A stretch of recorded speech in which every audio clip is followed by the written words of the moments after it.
one is most of powerful us. too. It's very That one disturbing. is. Yes. Well, what did you find disturbing about it?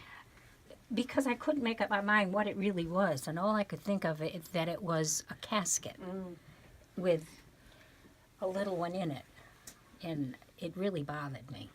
And what about that image up there of the black figures? The black figures, I don't know, it's just like hooded people coming after you and, you know, banishing a knife or something, you know, which we have on our streets almost every night. But anyway, yeah. But I like this one here, to me, I liked this one. Why did you really like did. it? Well, I liked the workmanship that was in it. I really did. And it was very, very taken by the way the roof was put on. Has anybody really paid attention to the stitches, how that one has been done? I think that one is great. So the quality of It's very stitching, Ruth, you professional. were heading this team. Let me ask you, how would you assess the quality of the stitching and the embroidery? I think the embroidery is fabulous. It shows a lot of detail, and the development of the pictures obviously was something that happened over time, and they really worked at it. They tell a story, and they're remarkably moving. So if you get close, you really can see that, can't you? Yes. Did you have any technical challenges in assembling these blocks? Not anything Well, more after than we the had them usual, blocked, other than that's once they were back. in the beginning, we had to stabilize them because they were a little loose in the weave. So we stabilized them, and then it was pretty basic. We made them all the same size and chose some colors, and all of this took time, but we managed to go through a number of steps and find things that we thought would work, and we're very happy with the way they look. While we were working on these, we were very much aware of trying to highlight the stories of the women, but not take anything away from them. So we used neutral fabrics in the backgrounds and in the sashings around the edges, used the black frame to kind of hold it all together as a single image, and the color to bring out the colors that they used and to highlight their work, because that was the most important thing on these quilts, was to highlight the stories of the women and the work that they had done to show those stories. This is the block that stays with me. I keep thinking of this lady dreaming. She's the lady that was an engineering student, had to leave her studies, and she's dreaming of whether or not she'll ever be able to finish her education. So I haven't been able to stop And thinking I have to about say, her. every time Sarah Jane came to work on the quilts, she mentioned that she had been thinking about that woman. And it was just someone who stayed with her. And many of the others had similar experiences where But I would they'd love to come in and know say, where oh, I've she been is thinking and about if she that. ever is going to get her engineering degree. So this sort of says that you've really begun to relate to the women who made these blocks while you were putting them Absolutely, together. yes. You feel a lot closer to them. And the other one, where is it? Of the children playing in the park with the. It's behind you. It's behind you. Oh, here, this one just breaks your heart It does. Why does it break your heart? because they're happily playing on the slide and in the playground, and the there's a bombs are helicopter coming out coming. of the helicopter. It turns into this. So They're do you so unaware of what is about to happen. do you feel then that you understand the refugee story a bit better as a result of Oh, having worked on these absolutely, blocks? yes. I'm really grateful that your organization is able to give them support in other ways. I mean, we were able to do this piece of it, and we're so glad that we have been able to do it.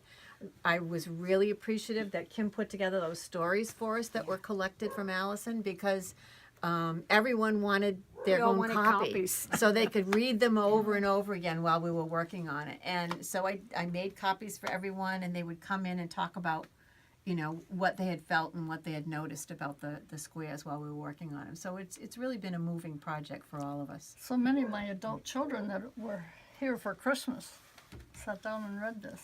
I am taken away about how beautiful it came together as a piece of artwork, and oddly, how happy they look.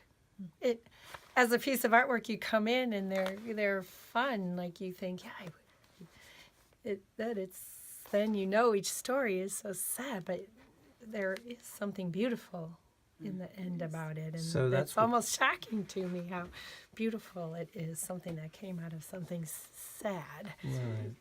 certainly tell stories you never Yeah. expected to hear or see or any place. I mean, I was never exposed to anything like this. No. And I think it's fabulous. And I think this group of women were fabulous to be able to do all this. I just want to say it's been a wonderful experience. We've all enjoyed it very much, and we've enjoyed working together on it. Every week, people come together saying how much they've enjoyed this project. So it's been a wonderful project for us. Hopefully, we can help some people that need it. So Alison, tell us, how difficult was it to assemble these quilts? I think that the group of Quilters by the Sea quilters did a beautiful job. They spent a lot of time focusing on each image and on what color would really highlight the image. And they also decided that a neutral background would really set them off well. The embroidery is absolutely beautiful, and it's wonderful to see the stories, and very important to read the write-up of the stories as well, I think. So would you say the quality of the embroidery is good, is it? Yes, it is, yes. And I think there's something beautiful about the way women are able to tell their stories through stitching. So many countries have a tradition of stitching, and it's a natural way for a woman to talk about what has happened in her life. Well, let's talk about some of these stories. I mean, they're pretty grim, aren't they, these images? They are, and they're so far removed from what my day-to-day life is. That's one of the reasons why I choose to really be involved in the advocacy project. It's very easy in the United States to forget how radically different other people's lives can be, and these blocks are a real reminder. I don't think the one I'm thinking of is here, but there is a block that shows children on a playground with a helicopter and bombs being dropped. Something that is not remotely possible, I hope, in this country, but is a day-to-day occurrence to people in Syria. I mean, there's a lot of debate about refugees, whether we should resettle more or less, particularly refugees from Syria. I mean, how do you feel about that, having worked on these quilts? I'm very thankful that the conversation about refugees has come to the forefront. I think that people need to understand that no one is a refugee by choice. People are a refugee because the home, the land that they've known has been torn apart. I know a lot of people who are hesitant in the United States to travel outside of the country. I would just like them to think about what it would be like to have to uproot their entire family, or possibly only part of their family, and go to a new country. I think that most of us have a tradition that says that we should be welcoming people in need like this, and most of these people turn out to be incredibly hardworking members of our society. And if you think, how would you feel if a country welcomed you in that dire circumstance? Most of those people really end up being incredibly grateful for their new home.